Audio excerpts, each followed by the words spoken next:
Hey everyone, today in this video, I'm going to walk you through the iRobot home app settings for your Roomba Vac 2 Essential. If you're interested in this product or you want to find out more about it, the link to it will be in the video description. Here's a look at the app.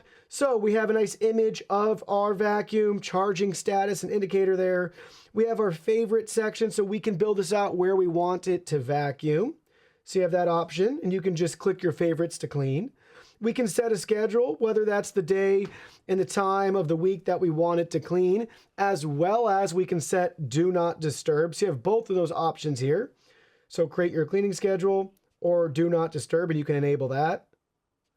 Then we have our cleaning history. Once that populates, you can see the lifetime cleaning history and all those stats there. We also have messages. If we have any messages, they'll show up.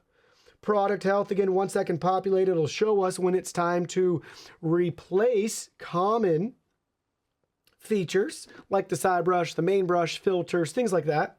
Gives you all your maintenance there. Next, we have our product settings. You'll probably spend the most time here, which shouldn't be much time at all. Basically, pick and choose the suction setting you want, and that's it. But when it loads here, we'll see on the screen some options about the Roomba, so we can learn more about the vacuum. We can do things like firmware updates, all of that, but that's going to be under the About section. So we can update and check the software as well as remove it from our account. We can also locate the Roomba. If it's ever lost or missing around the house, it'll let out a chime. And then here's the cleaning preferences. This is where we can adjust the suction settings. We have 4 options to choose from: low, medium, high, or maximum. Up to you which one you want to use.